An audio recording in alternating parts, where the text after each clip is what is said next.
현재 지구의 온도가 지난 1200년 만에 더웠다라는 연구 결과가 나왔습니다. 그런 와중에 건강한 몸으로 다시 모여서 하나님 앞에 신령과 진정으로 예배를 드리는 여러분 모두의 하나님의 축복이 함께 하시기를 주의 이름으로 축원을 드립니다. 그 세 번째, 내가 새벽을 깨우리라 라는 설교의 제목으로 함께 은혜를 나누고자 합니다. 저는 하루 일과를 새벽 5시 50분에 시작합니다. 이러한 생활 습관이 50여 년 넘었습니다. 초등학교 때부터 어머님의 손에 이끌려 새벽 예배를 참석했습니다. 어머님의 기도로 뇌출혈을 받아야 할 뇌수술을 받지 않고 나와서 하나님 앞에 서원한 약속을 지키기 위해서 다녔던 것이 벌써 50여 년의 시간이 흘렀습니다. 코로나 기간 동안에도 여러분이 교회에 나오지 못할 때 저는 매일같이 새벽에 나와서 혼자서 새벽 기도를 드렸습니다. 영국의 개혁자 지도자였던 도르니치 목사는 매일 일과를 새벽 5시에 시작하였다라고 했습니다. 이러한 생활 습관이 40년 동안 지속하다 보니까 다른 사람보다 10년 더 살게 되어졌다라고 표현을 합니다. 왜요? 그는 다른 사람은, 보통 사람은 하루 24시간을 살지만 자신은 26시간을 살았기 때문에 그렇습니다. 힐러는 습관적으로 늦잠을 자는 사람은 대부분 사회적으로 게으름뱅이다라고 했습니다. 그리고 그러한 게으름뱅이는 인간의 몸과 마음을 힘 빠지게 만든다라고 했습니다. 조경학자 베이컨은 이런 말을 했습니다. 위대한 사역자들은 우리의 누구나 아침 일찍 일어나는 부지런한 사람들이다 라고 했습니다. 원래 새벽이란 일출이 가까운 밤의 끝자락, 먼 동이 터 오를 쯤을 가리켜서 새벽이다 라고 말합니다. 히브리어의 원문에 새벽이란 빛나다 라는 뜻입니다. 새벽은 햇빛이 납니다. 이슬빛이 납니다. 천명이 납니다. 영성이 빛나는 시간이 바로 새벽입니다.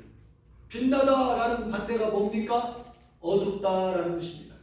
각 나라 도시마다 도시의 특성이 있습니다. 예를 들면 라스베가스를 들 수가 있을 것입니다. 낮에는 죽음의 도시처럼 조용합니다.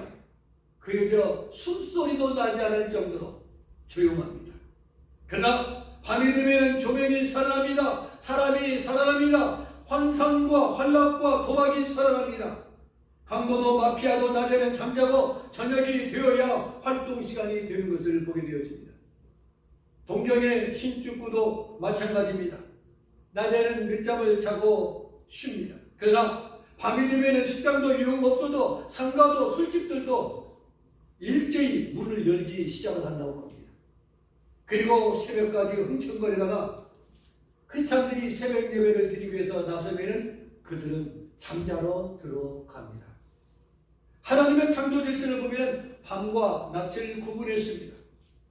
사람을 창조하실 때 신체 리듬도 밤과 낮을 구분하고 밤에는 쉬고 낮에는 일하도록 창조되었습니다. 그 질서와 리듬이 거역하게 되어진다면 건강에 뭐가 생깁니까? 무리가 생기고 건강을 잃어버리게 됩니다. 그런데 요즘 사람들은 그다지 중요한 일로 여기지 않고 밤늦게까지 중요한 일도 아닌데 잠자지 않고 일하는 분들이 참 많이 있는 것을 보게 되어집니다. 중요한 것은 신앙생활입니다. 신앙생활에서 가장 중요한 것이 무엇이냐? 기도입니다. 기도 안 하면서 신앙생활 잘 한다는 것은 한마디로 거짓말이다라는 표현입니다. 기도하기 가장 좋은 시간이 언제입니까? 그 시간이 바로 새벽 미명입니다. 성경을 보면 새벽은 매우 중요한 의미를 우리들에게 부여하고 있습니다. 출애굽한 이스라엘 백성들의 뒤를 이어 바로 군대가 추격하기 시작했습니다. 그래서 출애굽기 14장 24절을 보니까 새벽에 여호와께서 불과 구름 기둥 가운데서 애국 군대를 보시고 애국 군대를 어지럽게 하셨다라고 말씀합니다. 애국 군대의 전열을 흩으시고 하나님의 백성을 구출한 그 시간이 바로 새벽이었습니다. 역대상 23장 30절을 보면은 이스라엘 백성이 새벽마다 하나님께 기도하고 찬송했던 시간이 바로 새벽이었습니다. 그런가 하면 욥기서 24장 14절을 보니까 사람을 죽이는 살인자들이 일어나서 활동하는 시간도 언제예요? 새벽이었어요. 하나님께서 해돋는 교회 이름을 주실 때도 언제였어요? 새벽 미명에 꿈속에 저에게 주셔서 해돋는 교회 선라이팅이라고 이름을 붙이게 되었습니다.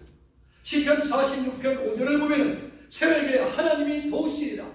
오늘 본문에도 새벽에 하나님이 도우시리라 말씀하여 주셨습니다. 예수님이 기도하신 시간도 새벽이었고 예수님이 다시 살아나신 부활의 시간도 언제였어요? 새벽 미명이었습니다.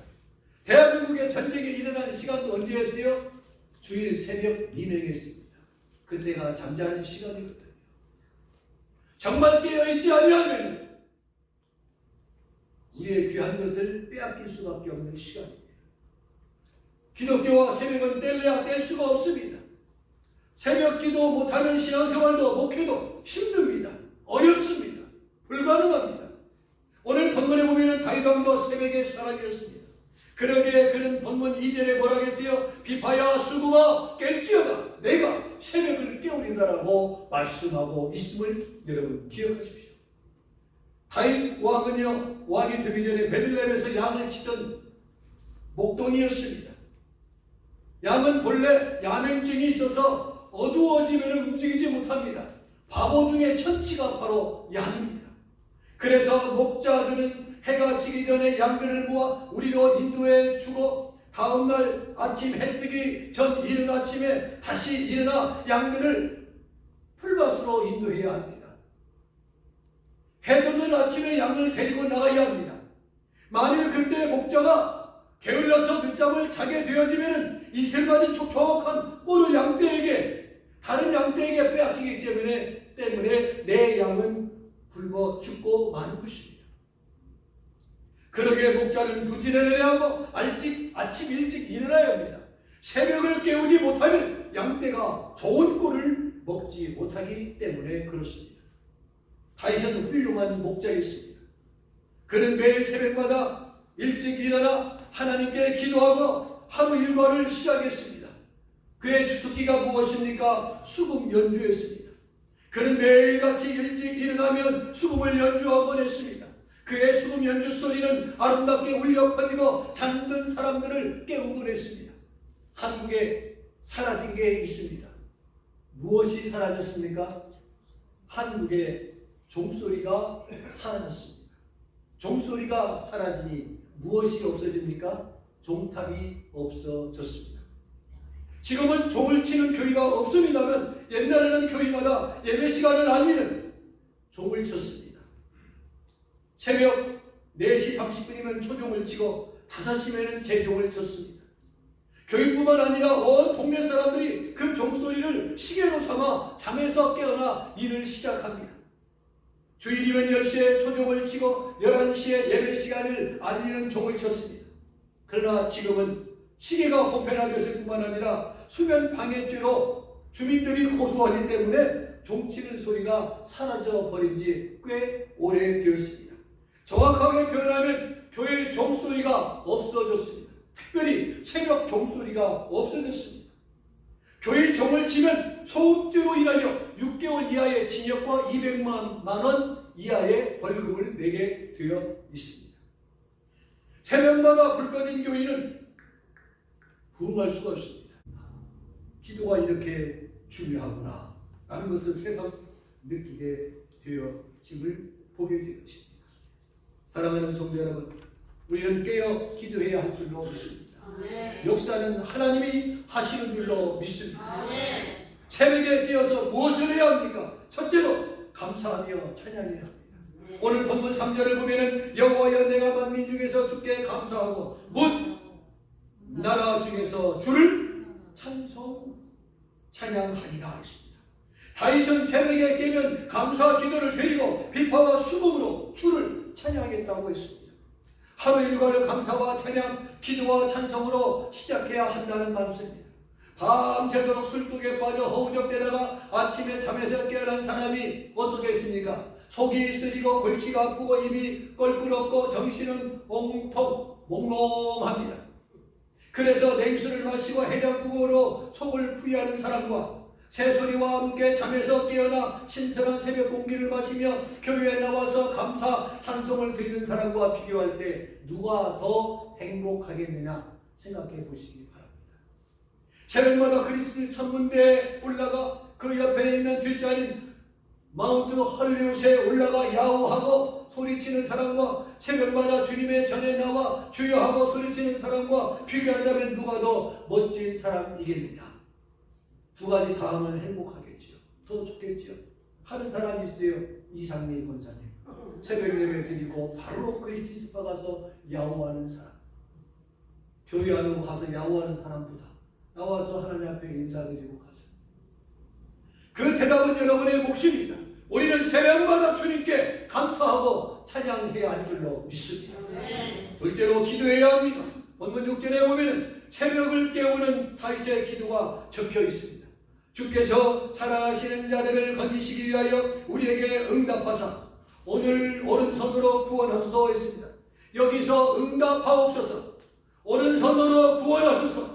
다윗은 새벽마다 기도했습니다. 우리 교회 권사님도 새벽마다 기도한 대로 이루어 주옵소서라고 기도합니다. 사사기 16장 19절 이하를 보니까 당대 영웅 삼손이 기생 비릴라의 무릎에 베고 잠을 자다가 블레셋 사람들에 붙잡혀 두 눈이 뽑히고 감옥에 갇히고 맷돌을 돌리는 신세로 전락하고 말았습니다. 사도행전 20장 7절 이하를 보니까 유두로가라는 젊은이가 창에 걸터 앉았다가 떨어져 어떻게 되세요? 죽었어요. 그날따라 바울이 설교가 긴데도 문제가 있었지만은 창에 걸터 앉아서 말씀을 듣다가 떨어져 어떻게 하다가 졸다가 떨어져 죽었습니다. 천변을 당한 것입니다. 기도하지 않고 말씀을 듣지 않고 졸면 제2의 제3의 유도고가 될 수도 있다는 것을 말씀해 주고 있습니다. 지금 세계는 심각합니다. 중국 52도, 미국 몇 도예요? 47도. 그리고 폭염과 산불과 홍수, 유럽은 폭염으로 인하여 한 주 동안에 몇 명이 죽은 줄 아세요? 일주일에 10,000여 명이 죽었습니다. 지금 아시아에 홍수는 몇 년 만에 왔다고 했습니까? 1200년 만에 더위와 140여 년 만에 홍수가 왔습니다. 일본 폭우와 중국 홍수 피해가 눈덩이처럼 불어나고 있습니다.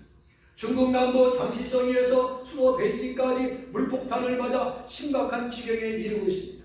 중국은 140년 만에 대홍수로 인하여 큰 피해를 입고 있습니다.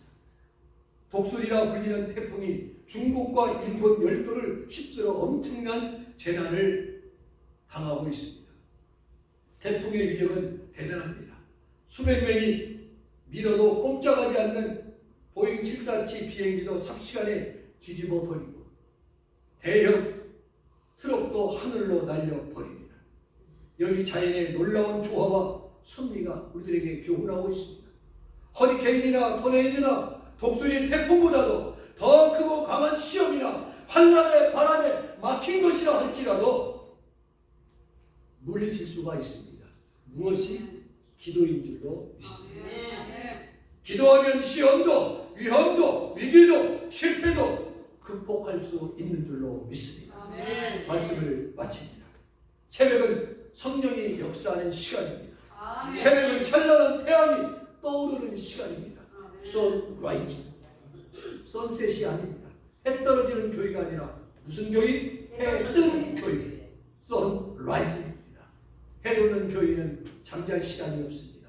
왜요? 날마다 해가 뜨기 때문에 그렇습니다.